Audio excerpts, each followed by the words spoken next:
I'm your host, Psychic Medium Angelo, joined tonight by my amazing co-host, marvelous Mike the Movie Maker Messier. Glad Mikey, to how be you doing, here. brother? Glad to be here, Angelo. Really excited about Perfect. tonight's guest and hearing more from yourself. Well, brother, we have an amazing guest tonight. This is actually part two with a gentleman who is, much like you, an actor, writer, director. He's produced a little bit. He's acted in film, television, and stage. And he is the best-selling author of a book, When It Was Real, His Life in Pro Wrestling. Nikita Breznikov. Welcome to the show again, Nikki. Thank you, my friends. I am so happy to be here. Everybody healthy? That's the key. Yeah, we're all good here. Thank God, knock wood. Well, we're We're all good 3,000 here. miles apart, so that's as social distancing as you can get. Exactly. Mikey, how's things in Florida, brother? Things in Florida are good. You know, I just took a drive to St. Augustine, Florida today. There's still a hot dog place that's still open for takeout food, Hazel's Hot Dogs in St. Augustine, in case anyone's interested. But it's type of place that if you were 10 years old, this would be like Walt Disney World or something, you know. But I still enjoy it, and it seems to be a pretty clean place, a clean operation. Yeah. And I'm just happy to be here with you guys tonight. Well, it's great to have everybody. I'll tell you what, New Jersey is all but shut down. So just in case anybody wants to know, you can't even get a hot dog in New Jersey right now. Wow. Wow. It's right. It's tough. But we're faring very well. Thank God. You know, this household's we're very blessed here. We're doing very well. Mikey, Nikki, let's talk a little housekeeping. A big bombshell yesterday, Nikita, from the announcement of the WWE releasing more than 200 full and part-time staff personnel, including most of which were wrestlers, some agents, producers, some writers. Your thoughts on that? Well, Caesar has spoken, and I'll tell you, it's a business. So I've heard this before. Johnny Valiant, when Johnny was managing with them years ago after his run as a tag team, he had bought a new house. And he said, you know, here I am. I went to military school with Vince. I knew him very well. And all of a sudden, I'm not on the booking sheets anymore. Nobody said, here's a 2-week notice. Thanks for coming. It's just like, boom, you're done. And it was like, wow, did that put him in a bad spot? So, you know, it's a kind of business. And even with the Hollywood, you know, you go do the audition, nobody says anything to you. It's just like, okay, you were here, and then you're left in limbo. It's a lousy way to fly an airline, you know. But, you know, Nikki, I have to tell you, though, tying into that, there's a lot of talk today. It's interesting when something of this magnitude happens, people start talking about that which was, you know, untouchable before. Got a lot of wrestlers today, one day removed, talking about unionizing. Wow. Yeah. Mikey, I know you've got some feelings on that. But Nikki, back in your day, when in the 70s and 80s, when you were at your, you know, the peak of your run, if something had like unionizing had been mentioned, what would the consequences would have been like? Well, Jesse Ventura can certainly tell you about that, because he tried it and Vince just about cut his head off. It was like, what are you trying to do, Ventura? And it was like, hey, we deserve benefits. We deserve all, you know, the medical retirement. It's like, no way, private contractor, hit the road, Jack. And you know what it's all about. The buck. Oh, sure. It's all about money. Mikey, I'm into that, Mike. Exactly what Nikita said, because I think Jesse Ventura tells a story that it was before WrestleMania 2, New York, Chicago, and LA, that Jesse raised the idea of a union to all the wrestlers. Say, hey, guys, we got Vince right where we want him. We have to unionize now or we'll never get to do it. And according to Ventura, years later, when he sued the WWE for videotape royalties, they put Hulk Hogan on the stand. And according to Ventura, Vince McMahon was on the stand, and McMahon said that Hulk Hogan told Vince McMahon Jr. that Jesse Ventura was trying to unionize the boys. So, that being said, Ventura has had a grudge against Hulk Hogan for over 20 years now, I guess, because of that situation. Yeah. Yeah, I heard that was kind of the story I heard, that Hulk put the kibosh on it, and they never discussed it again to this day. Because Well, Hulk, up until this day, this very day, in fact. Again, one day removed from more than 200 people, wrestlers, writers, producers, and agents being, furloughed and or given their release outright Now from WWE. he had the same problem back around 96 after a lot of the talent was going to WCW. Chief, Strongbow, Kowalski, a lot of the George Steele, a lot of the agents got the heave ho, and then a lot of other people. Yeah. And it was just like, wow, nobody expected that. And it's like, hey, got to trim the fat. That's it. Well, you know what, Nikki, let's talk about that, and that's a part of WWE history a lot of people forget. You and I might remember that because strictly because of our age and having been around, but a lot of the top brass, guys that ran the back, basically Chief Jay Strongbow, one of the stalwarts, he was with that company for 30 years. Oh, yeah, easily. Or better, and just one day, goodbye, Chief. Yep. And that's just how it was gone. done. Hey, Yeah. Hey, gone later this afternoon. That's it. Boom. And it's funny how competition will bring out the best and worst in people. We've heard about Vince McMahon's competitive spirit, his competitive nature, but it doesn't seem like he really likes to compete. He'd much rather control, it seems to me. And why? Go ahead, Mikey. Go ahead. I just never heard it phrased that way before, and what I think he just nailed upon it, Angelo. Go ahead, Nikita. I just never heard that term before. That was great. It's a lot like, because I've dealt with domestic violence through the years when I was in the police department. He knows there's a passion, and he knows he can dangle that carrot because we love doing what we do, and we're going to keep following it. Hollywood, same bullshit. They do the same thing. They know, hey, these chumps, they're going to line up at the door, man, because they're hungry for this. They want it. So, hey, we can make them dance, we can make them sing. So, sure, they use us. They play us like the Stradivarius, man.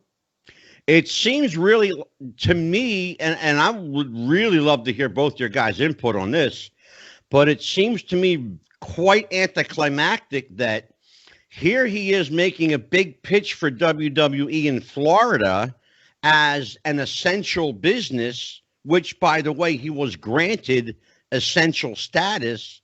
Yep. And he's allowed to run his program at the same time borrowing $18 million from WWE to start up the XFL Football League. But yet he's going to let go more than 200 people. Is it me or am I missing something? No, it's definitely stinkaroo. And hey, look, the old saying, we've been around, Angelo, for a lot of years. If it looks like a turd, it smells like a turd, don't taste it because it's a turd, okay? Right. It's not a Baby Ruth bar, Nikki. Wow. Well, I'll tell you what, guys. It's been a crazy week in wrestling. I hope that for wrestling's sake, I hope that everything levels itself out. Mikey, let me officially introduce our guest. Nikita Breznikov, as I said, is a writer, actor, director, producer. He is the author of the best-selling book, When It Was Real, His Life in Pro Wrestling. He is a member of the Screen Actors Guild and the American Federation of Television and Radio Artists. He is also a member of another esteemed organization, one I'm very proud of, the Cauliflower Alley Club. Yes. He has starred in more than a dozen to 15, 20 films, Nikki. Yeah. Oh, yeah. Without a doubt. Insight, which is just completed, Necroland, Highlander Dark Places, Vlad Dracul 2, The Wrestler, The Captain's Ferry, the film that made you, I call it the film that made you. I might be wrong, but I think it made you. Brush with Danger. Yeah, you are. I love that. Correct. Yes. Yeah, it's a good movie. Really good movie.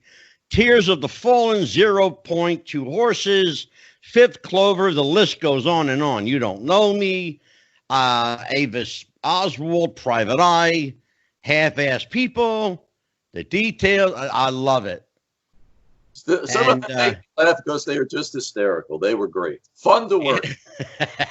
I love it. Yeah, so you've been around, and not to mention the fact that during the 70s and 80s, you were quite active with your run with the World Wrestling Federation. And then, Nikki, at the time, was it still called the Worldwide Wrestling Federation? Well, one amendment. Now, I was still a kid in the 70s. I didn't start till the 90s. But the book is about me as a fan and what that meant to us, the Worldwide Wrestling Federation. And to go back in time, it actually started, it was 1963 when Lou Thesz beat Buddy Rogers in Toronto. Okay. And Toots Mondt, Vince Sr., and a guy named Fred Kohler from Chicago said, screw this guy's not going to draw. And they split. And that's when they went and developed the Worldwide Wrestling Federation. April 25th, they give Buddy Rogers the belt. They decided at April 11th, April 25th. I don't know. Supposedly he had the heart attack is what the story goes. Some say Bruno just beat him with the backbreaker, but for whatever, then Bruno beats him in 48 seconds, boom, and runs the company. And without a doubt, he made the company. Yeah. So, they kept that logo until it was around March of 79. They dropped the W. I'm sure they're sorry they did after all that bullshit with the World Wildlife Federation. Yeah. But maybe not, because I don't think Vince wants to touch wrestling. Now he just wants to be sports entertainment. So maybe. Well, and you know what, Nikki, you got a point there. You mentioned. I want to tie into a couple things you just mentioned because they are very topical to this show and very recent to this show. I just had your friend Davey O'Hannon on and J.J. Dillon. Okay. And we did a retrospective remembering Bruno, and we talked about that Buddy Rogers match in '63. 48 seconds. You're absolutely right. It was a 48-second match, and according to JJ, and he put the kibosh on the rumor. He said, in fact, it was a shoot that Bruno went in and was told by Toots Mondt, forget about the malarkey, just go in and win. And he could do it. And he could do it, and he did. The gorilla put him in that over-the-shoulder backbreaker, and that was it. And I have a question for you, Nick. Hey, he might have had a heart attack when he was up on his shoulders. Well, that was the thing that Buddy had claimed all the way up to the day that he had a heart attack. But the record shows something different. The record shows that Buddy Rogers was wrestling every night up until the championship match with Bruno. So I think, I'm not calling, he's dead now, and I knew Buddy in life, and I would never dare call him a liar because in life he would have beat the shit out of me. But something doesn't sound right about the timeline. His timeline never sounded right to me. Well, you're saying to verify the heart attack. Gotcha. Yeah. I'll tell you, you can play off of that because Backlund, in his book, he had trouble with Stan Hansen in that 1981 run. And the cage match was stinkeroo. And before the first two matches were good, but before he goes into the cage, in his book, Skolin says, go tear him up. And it was like, okay, we're going to teach this guy a lesson because he was trying to hold up the office. He wanted this, he wanted that. So it was like, okay, turning Backlund loose on you. Well, you got a Hellcat there. So it's like, okay, he did a pretty good job on it. Yeah. And I've heard that story. Bruno said I told Buddy Rogers, do your best because I'm going to do mine. And then that was it. Whoosh. It's funny that you say that because that's exactly verbatim what Davey O'Hannon said. Very A good. direct quote, just exactly what you just said. I love Dave. Do your best because I'm going to do my best and I'm going to break your back. Give it up. When Mikey. you look somebody in the face and you tell them that, it Yeah. can't get any more direct. It's like, hey, chump, I'm coming for you. So Yeah, I mean, if Bruno wanted to shoot on you and hurt you, he could, and he knew it. yeah. Go ahead, Mike. It makes me think of Shane Douglas, the franchise from ECW that says everybody needs a yeah, but. You know, and in Buddy Rogers' case, it was, sure, Bruno beat me in 48 seconds by submission. Yeah, but I had a heart attack the week before. So I think it could be a thing where Buddy Rogers just kept that myth going from that time era in 1963 until he passed away, because that was his excuse. Of course the guy beat me. I just had a heart attack, even though he knew that wasn't true. That was just something he held on to keep his own prestige. And here we are 40, 50 years later talking about it. So there you go. Yeah, exactly. Well, you know, they say, it's funny, you know, Nikki, you know a little bit about this being in the film business. They say that if the rumor is greater than the truth, print the rumor. Right.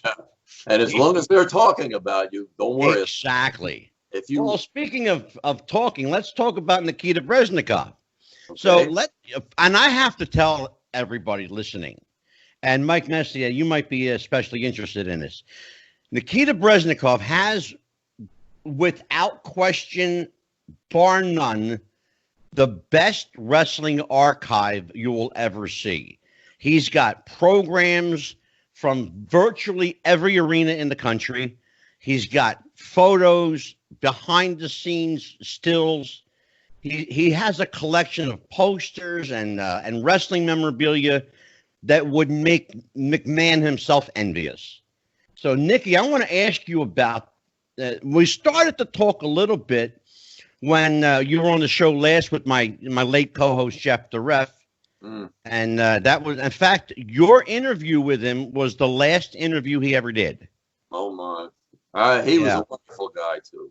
Wow. He was a great guy. And you and I and Jeff started to talk a little bit.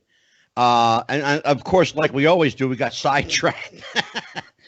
But we started to talk about your collection and how you began collecting magazines and pictures and memorabilia. So let's take the deep dive into that. Well, with the magazines, of course, that would come from the arenas because that's all they really sold back then. Maybe a little glossy black and white picture and a magazine. That was our program. That was it. Now, in Baltimore, they would mail for free these 4-page programs. I mean, today, you're not going to get much for them on the net, but that's unheard of. To mail something like to go into that detail, it was really great, too. Yeah. So it worked. I don't think you needed it because, as I've said many times, wrestling was not cyclical back then. We would be buying tickets the month before the next month. We would be buying when the box office opened at 6. We're buying for next month. We don't know what the card is, but we want to be there. So exactly. So that's all we had. And then around 1983, I got lucky. I'm reading through, I think it was Wrestling Review, one of the greatest magazines that was out there because it was truthful. Had lots of results. And I seen an advertisement for a guy selling VHS tapes. And it's like, wow, VHS tapes. So, man, that was very costly back then. But God, sure. Started. And, man, it grew and it grew and it grew. And, in fact, that's how I met Nikolai. Because he was working a local show in Baltimore. I was still with the police department. So I'm in uniform. Never met him before. He sees me. He said, "Hello, Sergeant." I said, "Hey, Nikolai." So he goes and changes. He comes out. He's going to sell the gimmick. So I go to talk to him. I said, "Hey, Nikolai, you know, I collect tapes. I'm trying to find some different ones that I don't have." He said, "Oh, I have nothing. Well, I would pay for it. I pay you whatever you." I said, "Oh, you pay me nothing. I owe you, man. It'd be my honor. I'll make for you. No problem." So I did, and we became friends from that. But I'll tell you what, it was at the Hall of Fame ceremony. The night him and Sheik and all the other ones got inducted. So we're standing there with Vince talking. And he says, "Vince, he got more videotape than you got. I said, oh, man, thanks a lot, Nikolai. It's just with the person I wanted to have here. Tell Vince McMahon. Oh, so, but I don't sell anything. But you know what? Sometimes I think my collection is better because I just, some I got off of television that I taped because I had a kid that I got a job at the Connecticut office one time. Yeah. He was a video guy. And he worked for the NBA. And when they went on strike, he says, man, I need to make some money. I said, I'll tell you what, I'll call up there. You do great video work. They maybe can use you. So they did. He got in and he got into the vault. I said, oh, man, some people want to go to the Playboy Mansion. I want to get to that vault, you know. So right. It's a mess. He said people, it's kind of like an old Blockbuster. You know, people didn't Yeah. back. They put it somewhere else. Can't find it. It's like, man. Yeah. Well, you know, it's what one of the things that you and Jeff got into talking about last time was the whole subculture of tape trading because Jeff was a tape trader. Yes. And it wasn't until I had another guest on that I realized, man, there was a whole underground movement of tape traders. Oh, yeah. I don't know if I slept through it or I had, you know, because I'm older than those guys were anyway. But I thought to myself, I missed out on something big. And I really felt like I had been, you know, deprived of some wrestling history. It was just a fantastic experience because in 1983 especially, I was getting the tapes as they were happening, you know, like maybe a couple of weeks later, a guy would tape Philadelphia and Madison Square Garden. And I'm going to the live shows in Baltimore and Washington at the Capitol Center. It's like, man, that was one of the greatest times of my life. I couldn't. Yeah. It's like I'm watching the video feeds and then I'm going to the live shows. I had all the angles covered. It was beautiful. Yeah. Now, I got to tell you, Nick, and you're from Baltimore. We should tell people. Oh, yes. Now, Mike, our friend Mike Messier here spent a lot of time around D.C. and Baltimore at the Cap Center and at the Baltimore Civic Center. Now, That's right. Mikey, when you were coming up as a fan, was the tape trading movement still a thing? And did you get involved in it? And how did you come into the world of wrestling? Because you and I have talked a little bit about it, but we never really took the deep dive. Well, I was pretty young, maybe an embryo, but I was telling Nikita earlier today on Facebook that I think we actually went to the same card. My very first card was in October of 1982, and Nikita knew the exact date. The headline match, Angelo, was a Texas death match. The eighth wonder of the world, Andre the Giant, versus the dreaded Texan Blackjack Mulligan. There was a world heavyweight title match between the defending champion Bob Backlund, using a hammerlock for about 30 minutes on the challenger Playboy Buddy Rose. There was Rose. Wow. Buddy Rose was in the world title match. And the first match I can remember, although I don't think it was the first match of the card, the first match I remember, SD Jones, Special Delivery Jones, actually won a match, I want to say over Baron Mikhail Sekula or someone of that ilk. And they actually did a racist referee gimmick in the very first live match I can remember, which Really? the referee was clearly racist against SD Jones and insisted on checking his trunks several times during the match.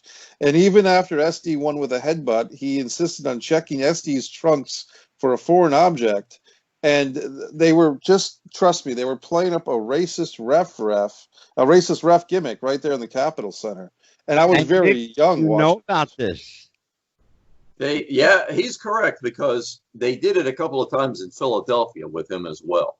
And then Esty would be like, indicate you gave him fast count. Me, you go like this. And it was like Dusty Feldbaum, the whole time rep. They played along with it. Oh my God, they could never do that.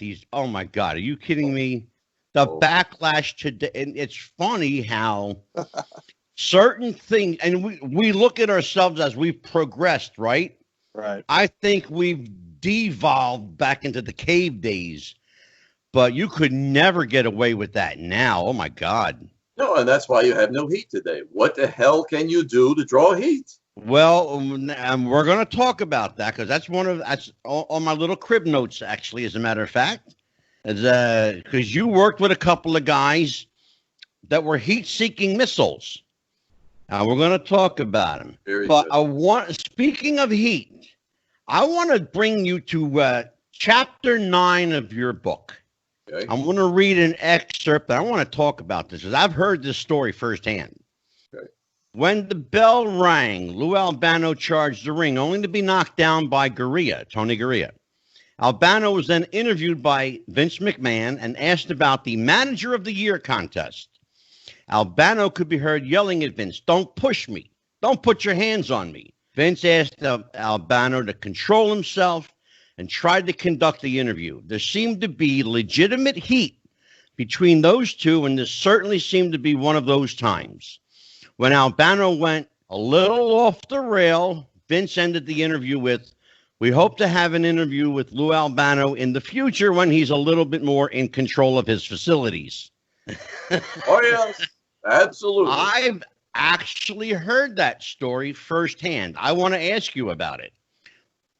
My understanding, and you can elaborate in any which way you want, but my understanding was that Vince did not like Lou Albano because Lou was a holdover from Vince's father. And Vince was trying to create at that time his own, for lack of a better word, niche, to create his own identity. Right. And to may conceivably have had at the time. But my understanding is that heat with Vince McMahon and Lou Albano continued well into the 2000s. Yes. And up to the day Albano passed away. For whatever reason, Lou Albano and Vince Jr., and I don't know the reason, but they had heat with each other. And maybe you can elaborate on that. What was it, in fact, because Vince was trying to break away from his father's crew? I think it was more that Vince and Lou Albano were just two people, and it happens in life. They did not like each other. A didn't like B, and B didn't like A, and nobody was going to change. Even though Lou was the moneymaker, because you put him in the ring with a Bruno or Chief or anybody, man, you got a packed house. The boys can take the night off. That's all you need is that match. Yeah. And Lou get his people over. So it's like, even with that much drawing power to put the people into the arena, Vince still didn't like him. And you could see it. A lot of times Lou would grab him and Vince would pull away rough. Even on and he said, he'd give him that face and, "Look, pal," one time he said, "Keep your hands off of me," And then Lou story would be, he would maybe have a little bit of extra juice during the day, apple juice, those kind of stuff, and by vodka juice, that's correct. By the evening, he's gone. He's out to lunch. So I heard that. I heard that he liked his vodka and cranberry. Well, it's funny, and I mentioned it in the book. It was Bruno's last taping that he was the color man for, and Albano was gone. He actually, Bruno's trying to do the interview at ringside, and Lou, he looks, you could see he's looking at, you don't know it obviously at home, but if you know the setup at Hamburg Fieldhouse, he's looking over Vince and he's giving him all kinds of shit. He takes his shirt off and he throws it at him. Well, we don't know it, but then all of a sudden you see the shirt come flying back with a vengeance. So, Albano heads over and you're hearing commotion. So then Vince comes over to take with Bruno and he's like, and then here comes Lou. He comes back and he's in his face and he's like, "Come on, hit me. And he's got his hands behind his back. And then Vince he turns the mic off, because in those days you had the on-off switch on the mic. He looks over at Bruno and he just says, and you can see that because this came out when they released that All-Star Wrestling load not too long ago. I don't remember it in the original run, but I did get it then. It was like, Yeah, he Yeah. had his fill. He was done. And Hamburg Fieldhouse was where they did all of their television tapings at the time. The B show, yes. Yeah, Yeah. they did the B. Now there were two. Uh, as far as I remember, there were two locations: Hamburg and Allentown. Yes, yes. Now, as far as I know, Nikki, it was Allentown that where the chair shot heard round the world took place. Oh, With yeah. Larry Zabisco and Bruno. That was Allentown, Pennsylvania. January 22nd, 1980. Yes. And you remember the date. Oh, Wow.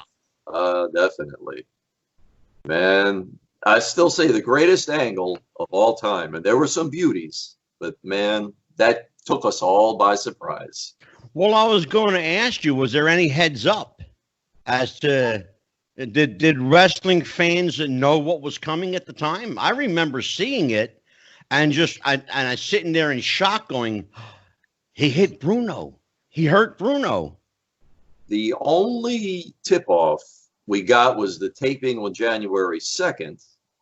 And Larry starts saying, he pulled away from Bruno during an interview. Bruno wanted to interview him, and Larry pulls away. So it's like, all right, what's going on? So Yeah. Vince goes up. It's the third hour, and he's like, okay, Larry, did something happen? Did you get struck in the throat? You didn't want to. He said, no. Yeah. And then he goes into the spiel. I'm just tired of being in Bruno's shadow. I don't hate him, but, I got to prove myself. So it was like, wow, this is unbelievable. What's going on? So the next taping, that's when it all unfolds. And it was like, wow. And, Bruno, I think he took some legit shots on that because he was bleeding unmercifully. Oh my God! Oh yeah. Let me tell you something, Nikki. If he gigged himself, then he gigged deep. Yeah, because that blood was just pouring out. yes. You could watch that match now and go, "Holy shit! He must have lost a quart of blood." Yeah. Mike Messier, Yes. you with me? I just want to Yeah. make sure you're still awake. Okay. No, it made me think, Angelo, as you guys were talking about that what you guys were hitting upon is the human emotions of the storytelling. Thank you. And you have the younger man, the protege, Larry Zabisco, who's in the shadow, so to speak, of his mentor, the 11-year champion, Bruno Sammartino, 2 title runs, and this young man who's kind of like a son figure of sorts, wants to Yeah. prove himself. And that type of emotional storytelling, to some extent, has been lost, or it's losing ground. Absolutely. And that's one of the reasons that I segued from where Nikki was leading me, and I led right into it, because the title of his book, which we're going to plug a lot tonight, is called When It Was Real. And you and I, Nikki and Mikey, we believed that was a real deal. Yes. We were emotionally invested. And Nikki, I talk a lot on the show about the lack of emotional investment. Where's the psychology? Where's the investment? Where's people's emotions in wrestling now? It's high spot monkey after spot. It's just crazy. Yeah. The book When It Was Real by Nikita Breznikov is an inside look at the world we knew as professional wrestling. Yep, I got one sitting right next to me. Now, see, let's really stop back for a second, take a quick little jump. The thing with Zabisco, it wasn't just some they did a couple of tapings and got us all primed up for it. We were following this since 1974 when Larry hit the area. So Yeah. there was legit, like I say, true fiction. There was legitimacy to it. It's like, okay, he's been Bruno's protege. This just is a story. Hey, we've been watching this all these years, and then it's like, what are we seeing? This is unbelievable. Yeah. And Sure, it it's makes the jealous protege now wants to, the student wants to beat the teacher. It You made know? sense too. It made Backlund and Maivia. I never liked that much. I liked it more that Maivia when he turned on Strongbow, and I still say that had more heat factor than Backlund, because they're saying, well, he taught Backlund in college how to wrestle. And it's like, get the hell out of here. They didn't know each other in college. Maivia was already 10 years in the pros. What are you, crazy? Oh, sure. So it's like, that was okay. But see, now, Angelo, I'm not going to reveal too much, but, you had an insight into the business with your family. Sure. People don't understand. Everything that was done on television was geared towards Madison Square Garden. That was Black Friday every month. Yes. They had to break even or ahead, or the whole company folded. Sure. So whatever angles were on television, if Phil Zacco could use them, great. And up in Boston, that's great. But it was all geared to the Garden, and it's just that's a fact. Well, it's funny. We had that conversation the other night with the Chief Wahoo McDaniel's wife, Karen McDaniel. She was a guest on the show. And actually, Nikki, she's coming back Wednesday night. Karen's coming back for her part 2. But the one thing that she said was that Wahoo McDaniel looked at her and said, television is going to kill this business and it's going to hurt the guys. And she said, well, what do you mean? Don't you want to be seen by more people? He said, yeah, but the problem is it's going to kill the arenas, and that's where we make our money. And that's exactly what you and I are talking about now. That there's no house business. There's no arena business. You can't go and get a program now. If you'd be lucky if they even had programs at so-called house shows. Mikey, when you went to the Baltimore Civic Center, yes, or you would go to the Cap Center, yep, and you bought your programs, did you look at those as like your souvenir for the night? Was that your memory, your treasure trove, your memory bank? This is how far my memory goes, Angelo. I remember at the Cap Center, especially, they had a black and white program for $2 and a color program for $3. So the big mystery was, which one were you going to buy, the $2 one or the $3 one? And there was another little obscure thing. Well, I know Nikita's got a lot of the color ones. Well, they were both so good. They spent some money. I feel bad that we haven't mentioned, and maybe Nikita has some personal experiences. Unfortunately, also this morning it was announced that Howard Finkel passed away. Oh yeah, I forgot to mention that. Oh my God, I'm so sorry. Yes, so we got to pay our respects. Howard Finkel, the voice of the WWE for many, many years, some 40 years. Howard was the voice of not only World Wrestling Federation but World Wrestling Entertainment. Yes. Sadly, at age 69, we lost Howard Finkel today. But tying into that, that was your memory for the night. You could look back on your program and go, oh, I remember this is what happened during this match. Or you could go down the program and see, where Bruno wrestled or where Andre was on the card or something like that. And they had that's all but gone.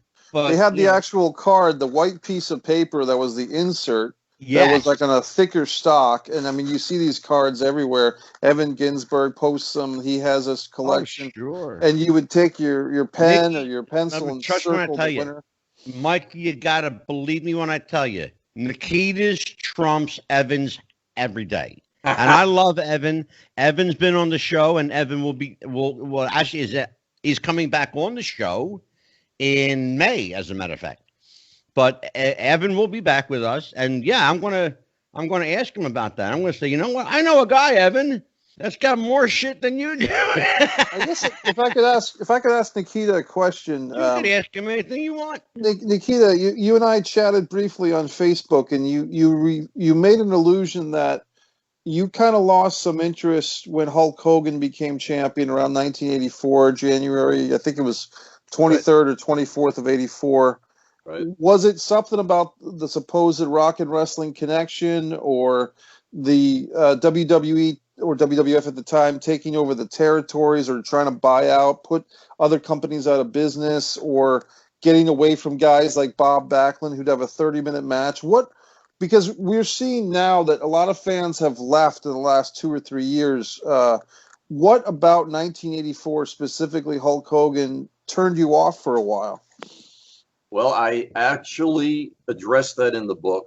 January 23rd, 1984 is the day the music died. The format changed, and I do express that I'm not knocking Hogan, I'm not knocking anything or anybody, but things had to change. They did. I mean, our guys like Strongbow and people like that, they were getting older. The format, that was being shot in Hamburg and Allentown was going to change. Now, what a lot of people kind of lose sight of, 1984 was also about the Sarge and the Iron Sheik, that hot feud. And Nikolai and the Iron Sheik as well as a tag team. So it wasn't just Hogan, but then it just became, and Nikolai used to say this best. He said, people feel sorry for the heels now because Hogan killed everybody. You don't have no good match. I said, that's absolutely correct. He's too damn big. Bruno was like 5'10", maybe 5'11". He was a gorilla. He was strong. But he looked like the underdog. Backlund, he looked like a skinny kid, even though he was powerful. Pedro was smaller.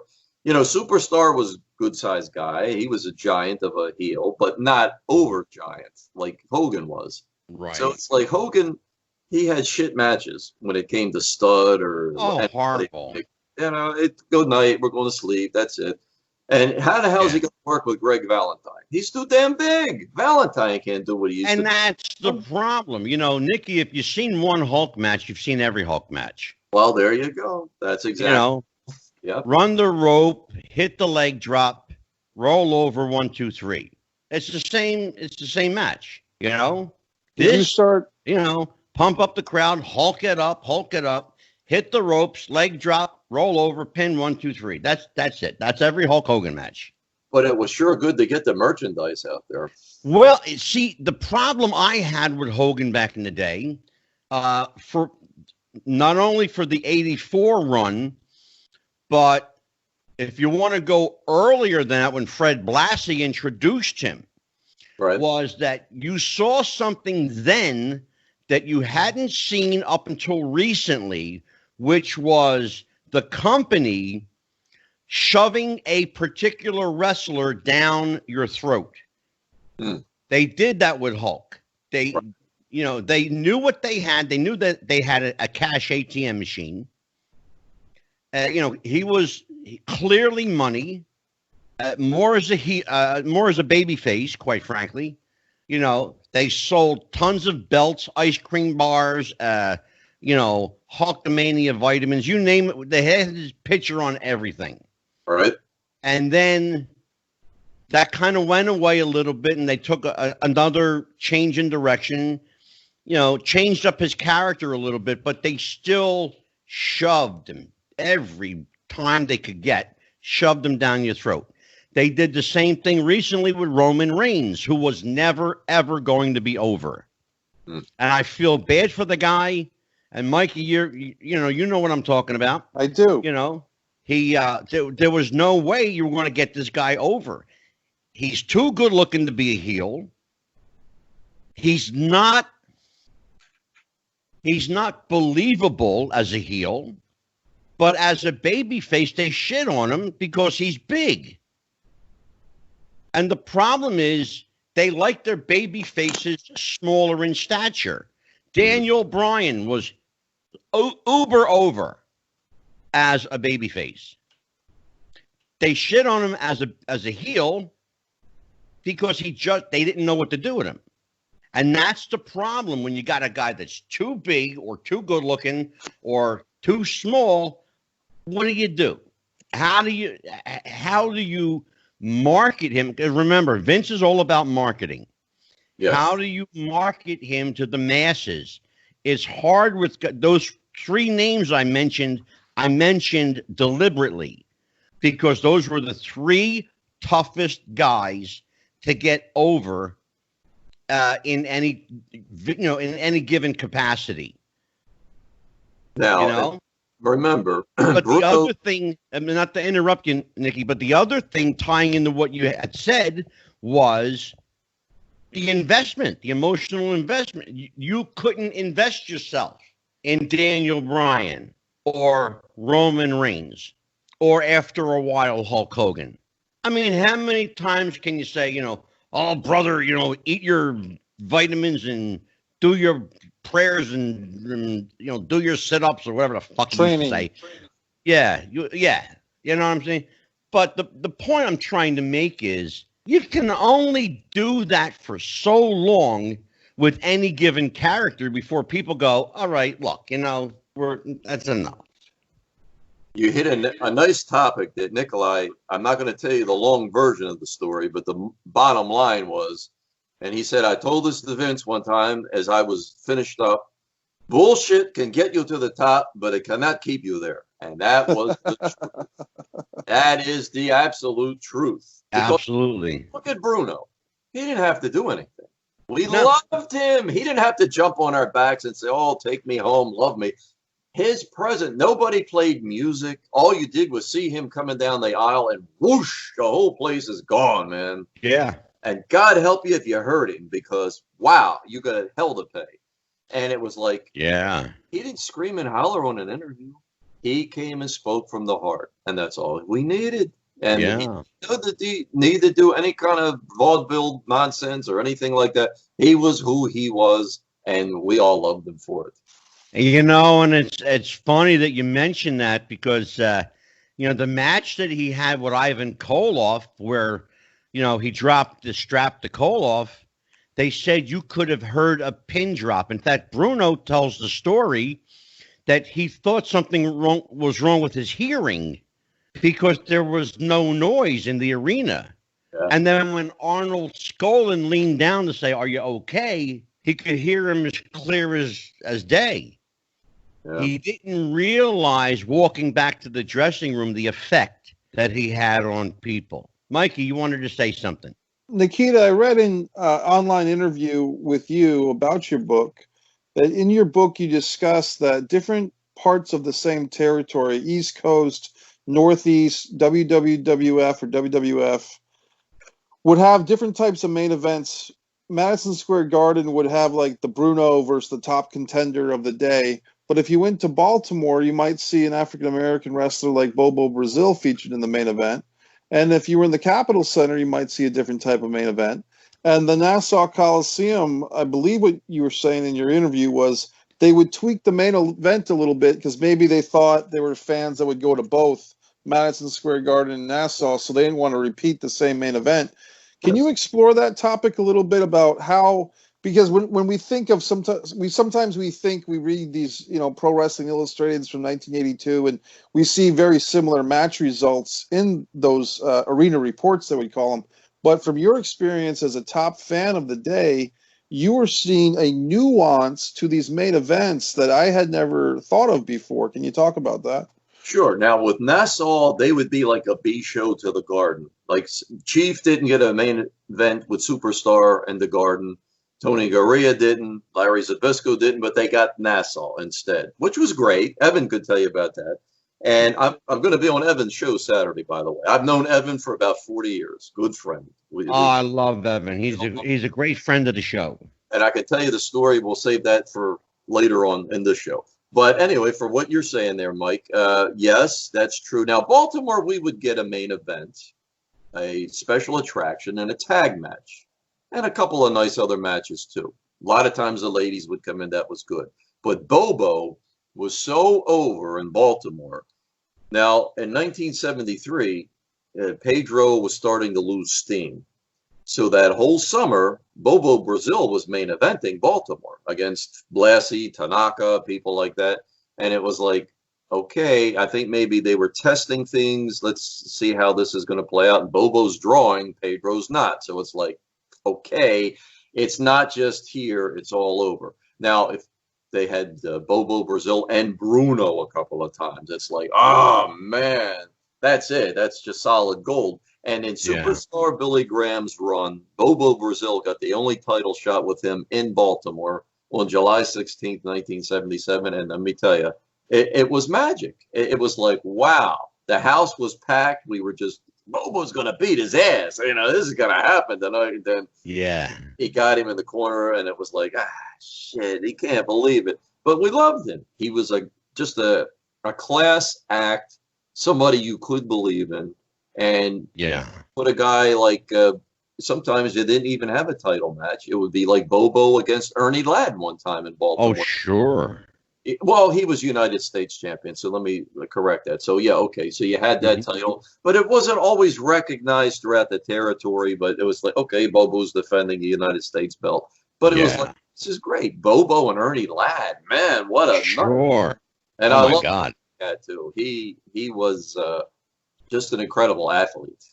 And You it's interesting about Bobo Brazil because he was a big guy. He was a 6'6", 6'7". But it's funny how a guy that big against somebody like superstar Billy Graham is the underdog. Here he's playing the underdog, going in as kind of like almost like the novice in so many ways. But a guy like Superstar, who you knew was, ripped to shreds, who had, legit like 25-inch arms. He was like 6'2", maybe 6'3", shorter than Bobo, but yet Bobo's the underdog against a guy like that. And you just wanted to see Bobo give Superstar his comeuppance just one time, Yes. Yes. And then, of course, you mentioned Baltimore, Civic Center, because that's the place where people say Superstar stole the title from Bruno, Right. With his feet high up on the rope. And I talked to Billy about that. Yeah. And he said, brother, I had to put my feet up there because everybody needed to see I was cheating to win. You want to hear? And I've known Superstar Billy Graham for about 25 years, and I love Billy. And he deserves better than what he's got right now. He's not in really good shape. I know. But I'll tell you, Mikey, yeah, there's a story too, that April 30th, 1977 match. Why? Let's go there. Sure, go ahead, Nicky. It's in the book. Now in Madison Square Garden, Bruiser Brody had done it with Bruno. He'd hit him with the feet on the ropes. They raised his hand, and then the judges at ringside said, no. The referee missed it. This doesn't count. We're going to have a rematch. So Brody didn't win the belt. But Baltimore, once a decision is rendered by an official of the State Athletic Commission, it's final. You can't even reverse it in court. So they killed, like Dominic DeNucci used to say, they killed one bird with two stones. They got the title change, and Bruno could keep his self-worth. He got cheated to win. Superstar did. And then, hey, belt can change hands in Baltimore. So that gave everybody hope in all the other cities. It's not just Madison Square Garden. So it's like, wow, that's a perfect scenario. Everybody wins. Oh, absolutely. You mentioned Bruiser Brody there. Just as a side note, Nicky, we just had Bruiser's wife on the show. Very good. Yeah, Barbara Goodish did 2 hours with us. She's actually coming back. And it surprised me, and I want to talk about this. It surprised me that Brody's run in WWF didn't last as long as it should have. I thought he could have got another 2 or 3 years. Why do you think they cut his run short? Well, timing is number one. Vatera was getting ready to come in, and he was going to have a pretty good run. Bruno was just coming back from the injury, so that was tough. It was a push for him. It was a tough situation. Yeah. I mean, what mortal among us could have come back from that kind of injury and carried the way he did? Because you could see, like, Bruno gets thrown into the corner after that neck breaking with that injury, and it's like, man, this has just got to go. His teeth are got to be chattering with inside of him. It's too much. Yeah. And it was like, I think with Hansen was there, so they were still playing. So Brody was there at the wrong time. And then they were trying to get Nikolai his matches, and then Stasiak's. They were overloaded at that point. Wrong place at the wrong time. Nicky, you mentioned your friendship with Nikolai Volkov actually began innocently enough over tape trading.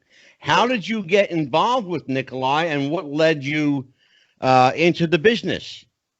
Well, when I finally got the tapes made for him, and I didn't sell them, anybody from WWE spying, I didn't sell it. Hey, you know, we became friends from that. So, of course, the pestering starts. I said, Nikolai, I'm going to be a wrestler. He said, no. You have a good job, police department. Everybody get hurt. No, you could be the manager. I said, I don't want to be no stupid manager. I'm going to get in the ring. You know, he's like, no. Listen, you know what's going on. We could make this work. So then we were doing it was the Czechoslovakian Slovak Festival. They called it Czech Slovak Festival. He and I were security that day. It was like old timers. We were just there to fulfill the insurance obligations. We're dancing with the old women, eating the food, have a good time. So we brainstormed that day how we were going to do this thing. We came up with the name. We come up with the whole gimmick. And it was like, hey, this works out pretty damn good. You know, I'm starting to like it, especially since I'm standing on the outside watching everybody get their ass beat. And I just come in at the end and get a little slap here or there. And that's the end of it, you know? So Yeah. wanted to throw me out of the ring. I said, I can't do it. This damn coat is like a dress. I've got no control. Just hit me, body slam, hit me, do whatever. But please don't throw me out of the ring. I'm going to break my neck. This damn thing is like being in a straitjacket. Jeez. So I loved it, you know. And then after a while, we go to the Indies, and I said, Nikolai, I'm bigger than a lot of these guys. He's like, yeah, what the heck? We become tag team. What the heck? Let's do it. I said, all right. So we would do that. But 80%, 85%, I was managing, and I loved it. And Yeah. just Mikey, did you ever see Nikita's gimmick? I think I did, yeah. And I guess I was going to ask you about. It was some of very these- imposing because, you know, Nicky, you're a tall guy. yes. And the here to refer to coat went basically down to your feet, Yes. and it looked very cumbersome. What was it like to work in that gimmick night after night with Nikolai? I'll tell you, I had one problem. It was in an armory in New Jersey, in Jersey City one night. And Scott Franklin was there. He was one of the producers along with Evan for The Wrestler. So we're putting the whole spread on the show because they didn't know what wrestling was about. So we're giving them a good bird's eye view. It had already met with Aronofsky and Franklin and Ginsburg the year before. So it's like, all right, we're going to show them these live shows. Now, this is August the 26th, and it, you know, hot as hell in New Jersey. And we're inside of a building. Now, here I am. I got all this shit on that I'm supposed to be able to survive the Russian front in, right? And then I'm going back and forth to the ring. They got me doing like 5-6 different run-ins. And the dressing room was upstairs. So you had to go up like 2-3 flights of steps. And all of a sudden, the room is spinning. I'm like, what the hell is wrong? I don't feel good. It's like, oh, shit, I'm dehydrated. This damn building is too hot, and I got this so I'm drinking everything inside, Gatorade, water, everything. So Nikolai slapped me, and he's like, come on, you'll be all right. I'm like, damn. Said, yeah, take that shit off, you'll dehydrate. I said, oh, my God, I didn't even think about it, you know. But it saved me a lot of times, because especially in New York, you'd be doing things out there, and it was a Mother's Day one time. And I got on the mic, I said, Mother's Day to New York. Oh, you New Yorkers, Mother's Day every day because you're a bunch of mothers anyway. And then, oh, no. Mikey, go ahead, brother. I mean, that was kind of, you answered my question before I asked it, which was, could just tell us, because I'm always surprised by wrestling fans who only go to the big show arenas. You got to go to these VFWs, these town halls, Webster Town Hall in Massachusetts, armories, places that can have 400 or 500 fans. And maybe can you tell us about the culture of some of these, you know, big time wrestling or top rope promotions, some of these promotions that will have 2 or 3 top guys, former WWF guys, former WCW guys. They bring them in, they mingle them with their own homegrown talent, because I'm always shocked that there's some fans that have never gone to a show like that. Can you tell them about it, Nikita? Well, you know, people think that it's only the big arenas, but even in the heydays of the 70s, they would do that. Like Jack Witchy's place out North Attleboro, you know. Yeah, Steve Feinberg always talks about it from Rhode Island. Yeah. Yeah, and they would be weekly, you know. He would have a Yeah. weekly crowd, but it was not a big venue. They would hit the high schools. And Chief one time told me there was a place in Cowtown, New Jersey. It was a barn. He said, Yeah. walking to the ring, I'm stepping over cow shit, but I had to get to the ring to do the show. He said, we Yeah. got to pay the bills, you know, in Madison Square Gardens once a And month. Nikki, I have to tell you, I know the place you're talking about. I've been there.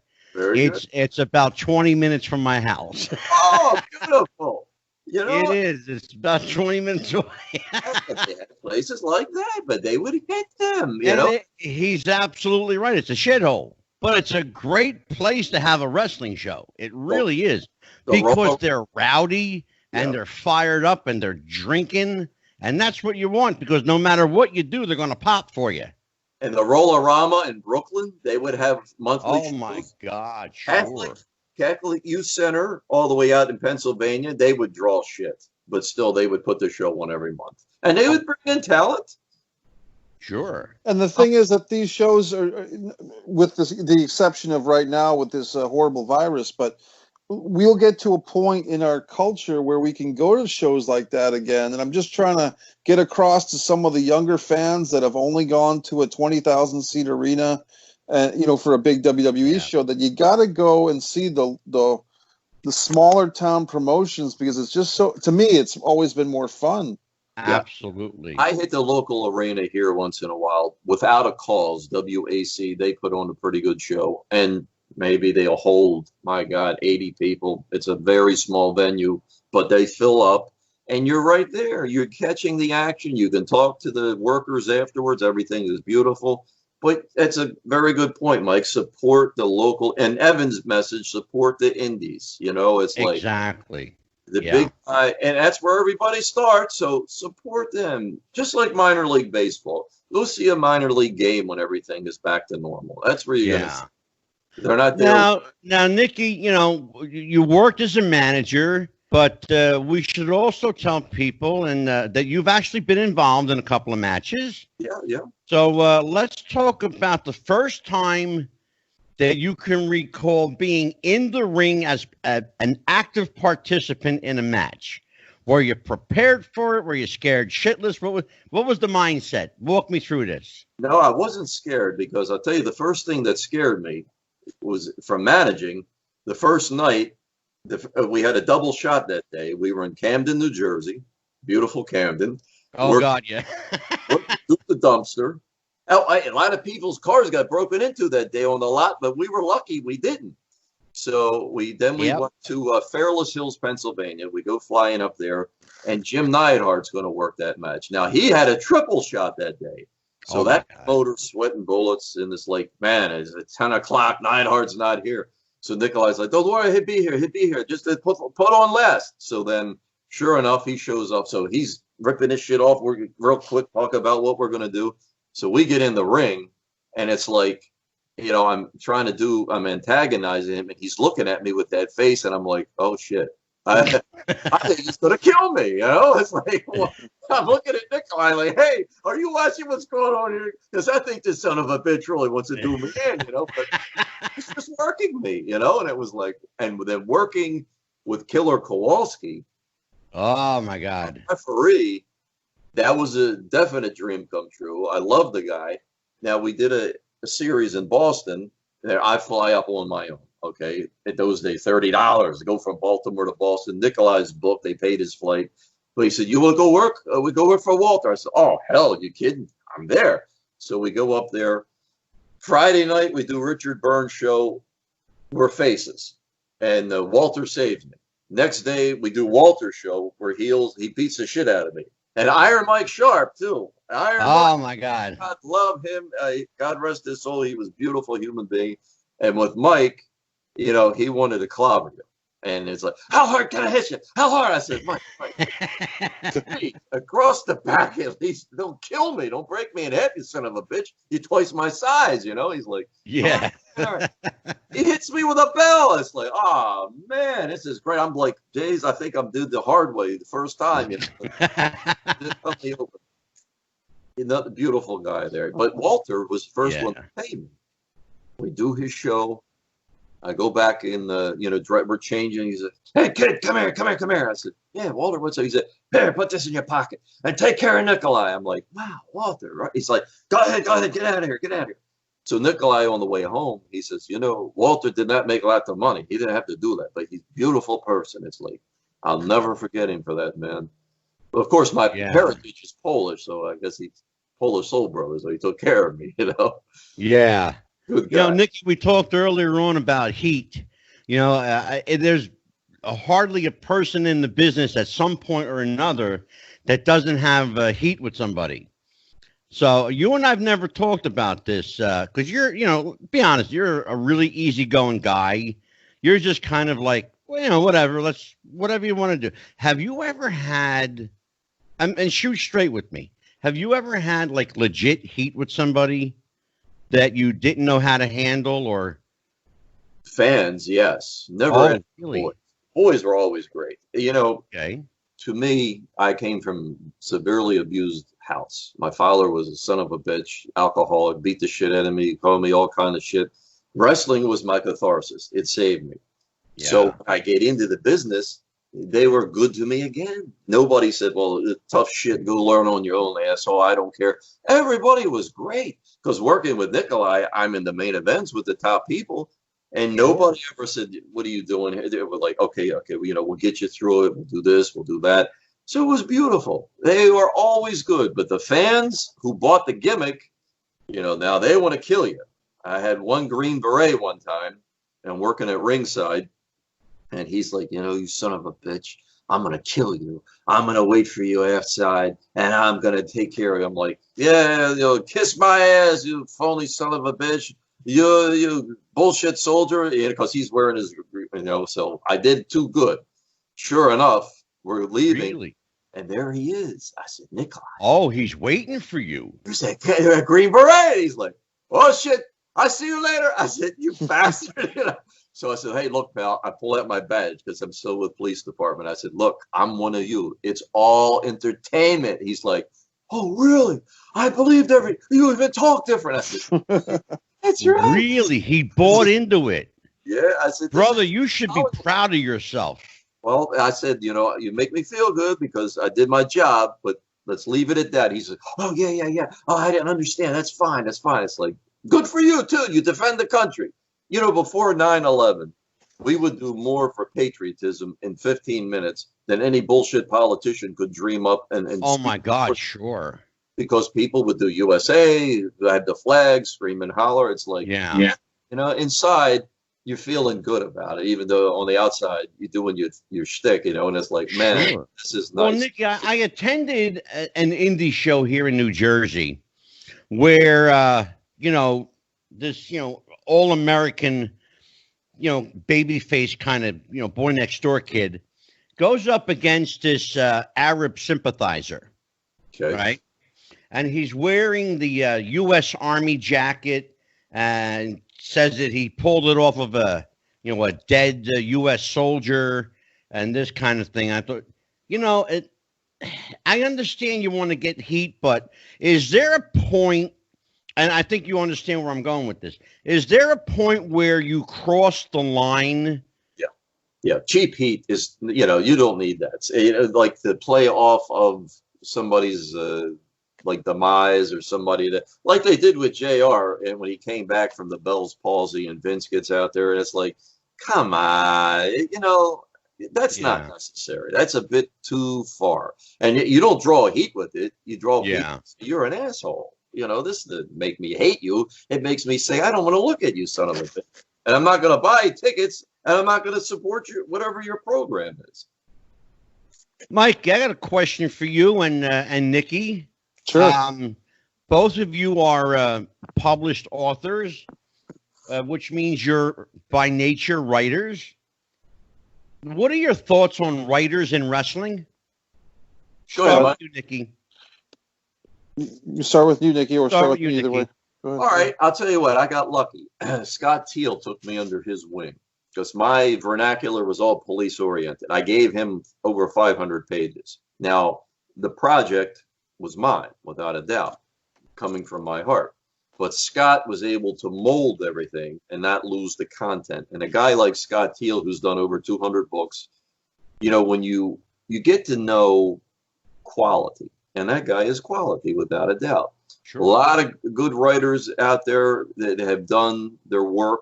Like Mick Foley does his book. Mick Foley could just write like a remake of the Telephone Book with his name, and they'll all buy it. It's like, Yeah. whatever. So that's great for him. But when people that really didn't have a big name write and people buy that book, and there's going to be a forum coming up on May the 2nd and the 3rd for a lot of different writers that have put books out there. Scott Teal, I'm going to be on it, Evan, and a couple other guys. And Kenny Casanova is part of it. He's actually started it. Oh, sure. And you should support this project and all of these projects, because people are writing from the heart, and we get it, and we get what you get. And it's kind of like we're connecting on this level now. So when you pick up something where somebody's just trying to sell you whatever to make $1 million, because Scott Teal told me going in, he said, we're not going to make a lot of money. And if you want to make a lot of money, you got the wrong guy.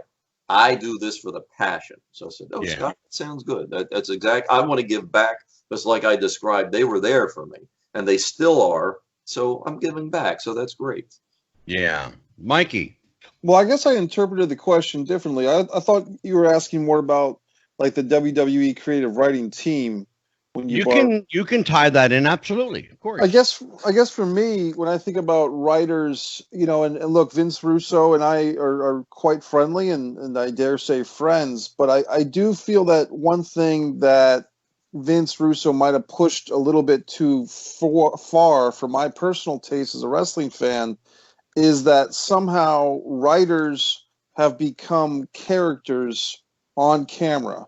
And if you look at WCW in 99 and 2000 and 2001, Vince Russo and Ed Ferrara making fun of Jim Ross with the Oklahoma horrible character with the facial paralysis. It's like you're breaking the fourth wall. You're getting too meta to make people want to watch this stuff, because when you start, and the WWE about a year ago released a video of their creative writing team on YouTube, and everybody hated the writers because the writers were saying, I never watched WWE before I worked here.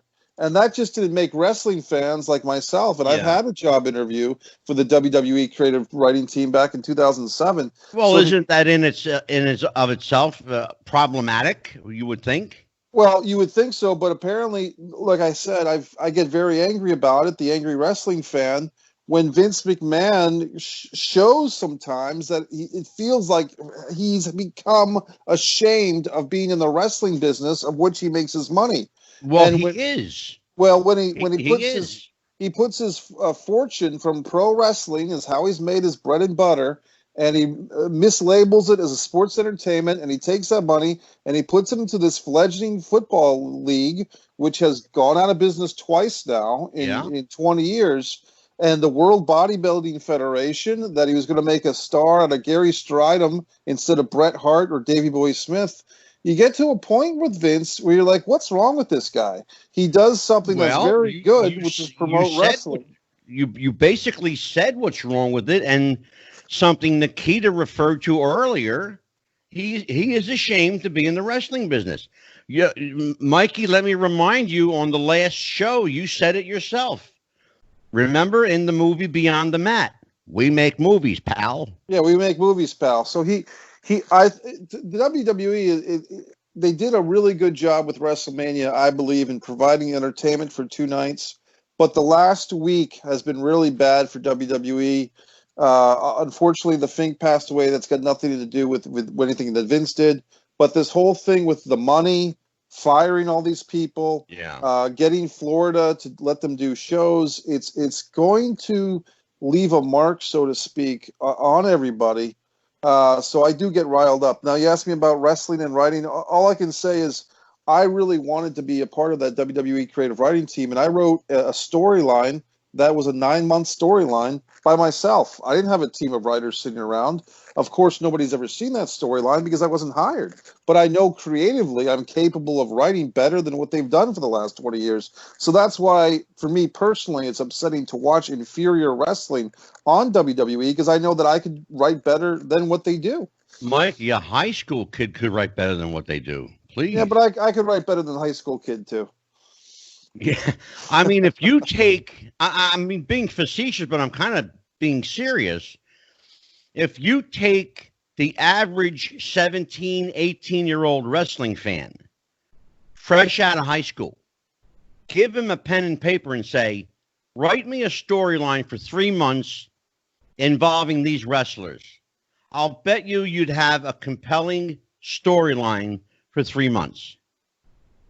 Who knows? I mean, Angelo, you might be right. I mean, I've seen other fans. It can't hurt. I mean, look at what you've got now. Nikki, I mean, look, go ahead. Nikita, please look at what we got. I think the last good storyline, and this was a comedy, was Stone Cold and Vince. You watch every week to see what bullshit Stone Cold would do to him. You laugh your ass off. But you wanted to see Vince get whatever. He dumped the cement in his vehicle and got to the beer truck. You wanted to see him get it. I don't think there's been anything in my mind since then. And I'm not a very close follower. But you look back into the days when it was real. You didn't have to give anybody a script. You gave them a finish. And that was it. Exactly. And it was like, if you see, Nikolai had another saying. You make it too complicated, people can't follow it. So exactly. It's like the Spiros Arion angle, he got stabbed over that. People believed it. Oh, God, sure. I mean, it was like, wow. And that was another one. You didn't see it coming, but then they started to bring it up. That story, and him and Chief, his first match, he lost because Kowalski puts the gimmick in his mask and going to headbutt him. Chief hits the ring. And Arion's disqualified, and Arion's screaming and hollering, "Hey, cost me the first loss!" And so it's like, and they're a team. And then from there, it just went to the point where they're wrestling the Valiants. Boom, they collide. Then Arion gets pissed, busts him with the chair. Bruno comes in, he rips Bruno's shirt. They all attack him. It's like, oh my God! I mean, you need upon security to get him and Blassie in and out of the buildings. It's like, I'm telling you. You can write I actually until your fingers bleed. You ain't going to match that because we believed it and we cared. Well, Fred Blassie told me a story when I met him in fact, it was at the Cauliflower Alley Club reunion here in New Jersey in 99. Told me a story about how he came out to his car, which was on fire. They set his car on fire. Yeah. Oh, Mikey, what's the? Oh, here, Mikey is holding up a show this picture to Nikita because I showed it the other day, but Nikita wasn't on the show. Yeah, I don't know if that's in focus. Back a little bit, Mikey. Pull it back a little bit. That's it. There you go. That's Nikolai and Iron Sheik. It looks like Danny Davis is the ref. Yeah. Providence, 1985. They were fighting Rotundo and Wyndham in a Texas Tornado match. Beautiful. Yeah. And, I did get to meet Nikolai Volkov at the 2013 New England Pro Wrestling Hall of Fame. And Nikolai was really a gentleman. And we had mentioned Larry Zbyszko earlier. I actually got to induct Larry Zbyszko into the New England Hall of Fame in 2010. And Zbyszko and I have the same birthday of December 5th. But I did want to send a shout out to Joe Bruin, who runs that Hall of Fame, because he had brought Howard Finkel in to be the guest MC of the Hall of Fame inductions several times. And then they had a surprise induction for Howard himself a couple of years ago. And I don't know, Nikita, I did want to ask you about your acting career because we talked so much about your wrestling and your authorship. But I have to mention Highlander because as a Highlander fan, you have a part of the Highlander universe, and a good buddy of mine, Jamie Reborn out in Texas, loves Highlander. He's written fan fiction for Highlander on his own time, just for his own enjoyment. Can you talk to us about the Highlander experience a little bit? Yeah, and I'll tell you, it's so weird. When I did that, I played Vlad Dracul. All right. Now, I was the third generation father. And the kid that was playing my son, his father just passed away from the coronavirus, and he's only 35.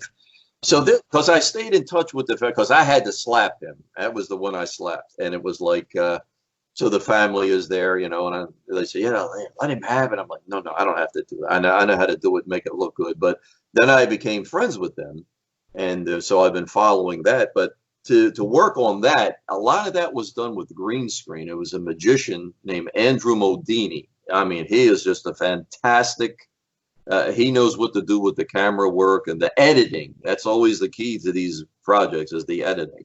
I loved it, you know, because I'm wearing this long red tunic, you know, and it was like we're doing the swords and all that stuff. And I didn't do sword fighting, but I'm carrying it. So it was neat. I enjoyed. For me, that was a little bit different because I'm always a cop or some kind of heel bad guy bullshit, you know, and it's like, it's a little bit different. I like it because I had an argument with when we did Brush with Danger. We had dialogue coach, and Jeannie Hackett, big Hollywood out in LA. She's a big theater person.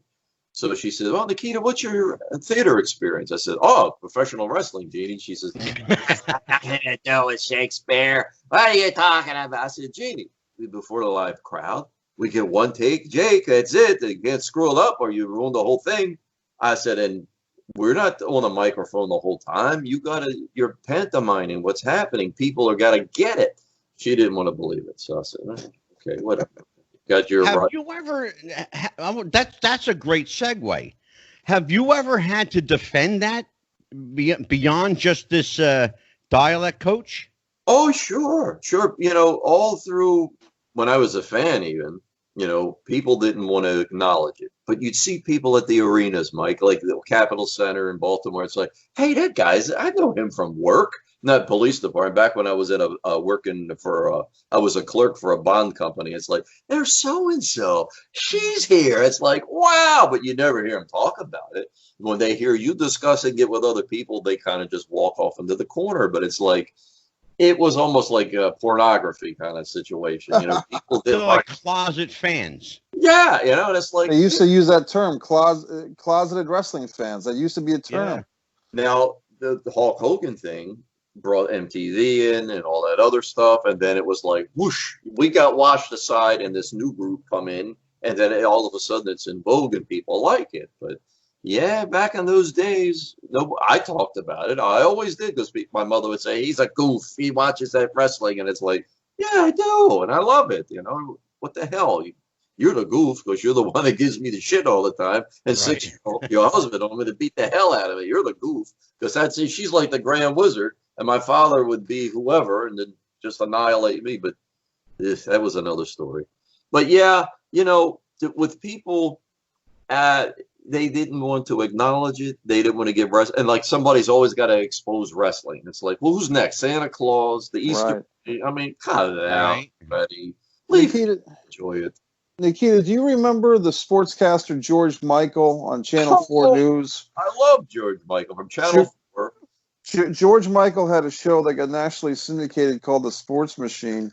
And for whatever reason, George Michael was the first mainstream guy in the Beltway in the early 80s to champion professional wrestling. And he would have highlights of the matches from the Capitol Center, WWF, and then he would venture to Baltimore for the NWA, and he would put clips from the Crockett Cup, 87, on the Channel 4 News, and he would have highlights, and Jim Vance, the straight newsman, would always piss on the wrestling, and George and he would debate about it back and forth.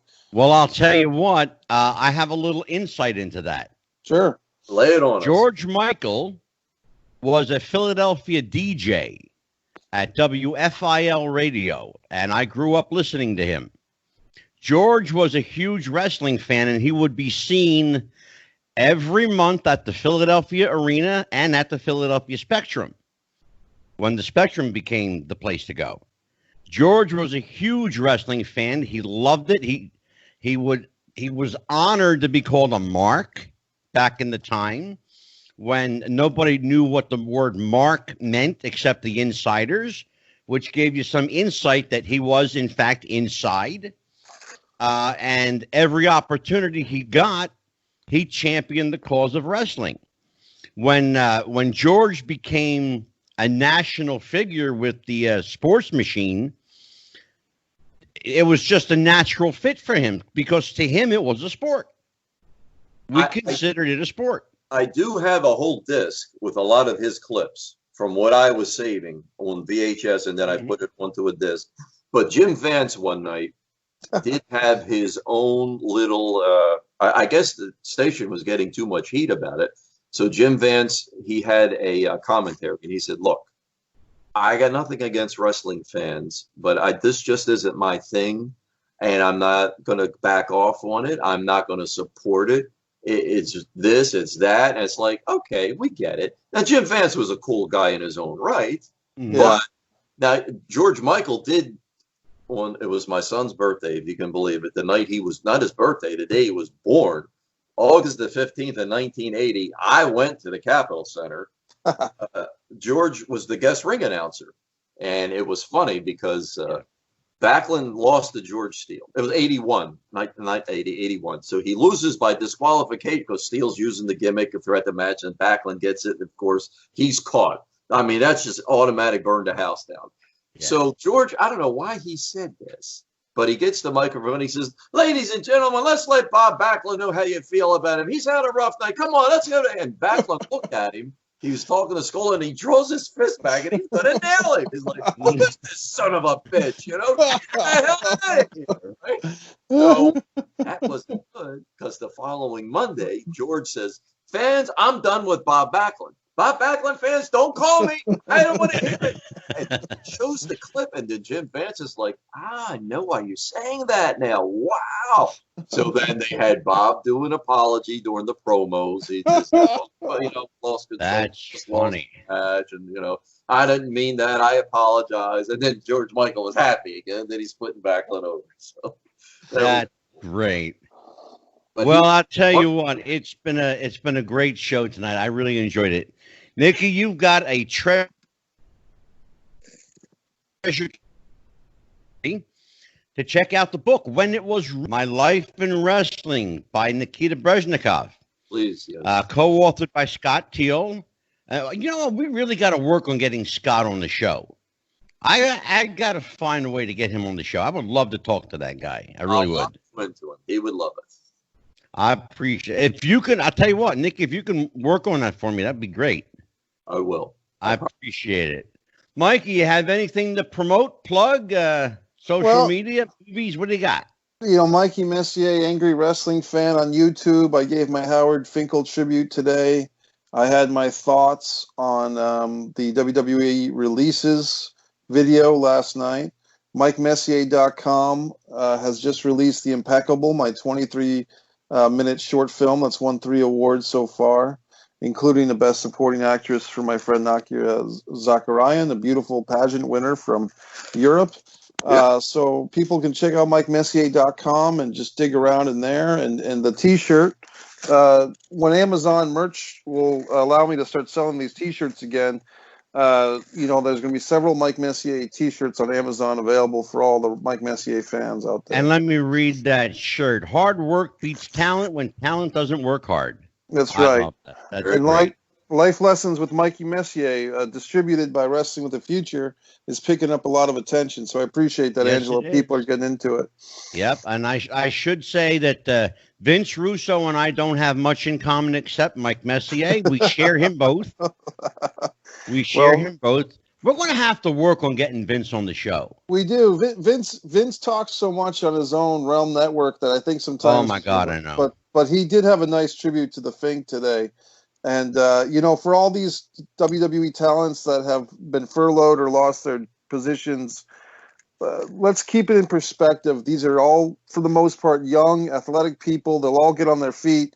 But for someone like the Fink that we lost a little more permanently, we got to put our feelers out to his family. Yeah, that was a loss. He was one of the greatest wrestling fans of all time, without a doubt. Oh, my God, sure. Yeah. Nikki, plug your website, your appearances, films, book signings, anything you got coming up. Plug it all, brother. You can find me on Facebook is the best connection, and I'll take you in, especially if you are commonly connected with somebody else, because you got to be careful who you take in. But Yeah. working on a couple of projects. We'll see. Everything's just gotten like a leaf in the wind right now. Nobody knows what they're doing anymore until Yeah. all get to go that we're free again and we can get out there. But don't forget When It Was Real, people. If you can, Great book, When It Was Real, My Life in Wrestling by Nikita Brezhnikov. And also, if you want a really good introduction to Nikita Brezhnikov as an actor, you got to check out Brush with Danger. Great Please. movie. Great, Yes. great movie. Yes, Livia Chung. She's an absolute gem. She's a up and coming female Asian director. Does her own acting too. She's good, but I think she's going to stick more with the directing. And she is a hard worker, and she strives for perfection. So yeah, Well, gentlemen, stay with me while I say goodbye to everybody. We will see you the next time on Wrestling with the Future. We've got a big week coming up. Karen McDaniel will be with us again on April the 22nd. We've got Tony Villano from the International Professional Wrestling Hall of Fame will be with on Tuesday the 21st. J.J. McGuire, the man who wrote all that great theme music, will be back with us on April 23rd to wrap out the month of April for us. Then in May, we've got not one but two superstars, megastars in the world of pro wrestling. May 5th, the one and only Magnum TA will be with us. And on May 7th, Leapin' Lanny Poffo, the genius, will join us to talk about his life and career. On May 12th, for his first of two appearances, Flying Brian Pillman Jr. will join us. I have a tribute on May 13th. It's going to be an interesting show. We're going to have Brandon Savage and Randy Hogan. They are two professional wrestler lookalikes. Brandon Savage, of course, is a Macho Man Savage lookalike, and he is the gentleman who starred in and did all the vignettes for Dark Side of the Ring, the Macho Man Savage episode. And Randy Hogan is a professional Hulk Hogan lookalike, and you'd be hard-pressed to tell the two apart. On May 14th, we're going to talk about wrestling training with Danny Cage, the owner of the world-famous Monster Factory that was started by my dear friend Larry Sharp. On May 19th, the venerable Doc Diamond will discuss his 40 years in pro wrestling. Big smile from Nikita. I love Doc. And on May the 21st, and this is why I wanted you to stick around, Nikki, because after we go off the air, I'm going to hit you up for something. Okay. On May 21st, we're doing a special roundtable, a deep dive investigation into the death of Dino Bravo. Wow. And filling out the month of May, Flying Brian Jr. for his second of two appearances. And that's a very bold month. That's a busy, busy month. And then, well, just to let people know, we're going to start off the month of June, and I'm only going to give you a couple, but we're going to start the month of June with Handsome Jimmy, the Boogie Woogie Man.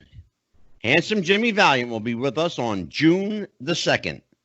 And that's all I'm telling you about June so far. Beautiful. So if that's not enough, well, you're going to have to dig a little deeper. For Nikita Brezhnikov, for Mike the Movie Maker Messier, I'm Psychic Angelo. Join us again. Take care, everybody. Good night. Happy wrestling. Bye-bye. That's for done.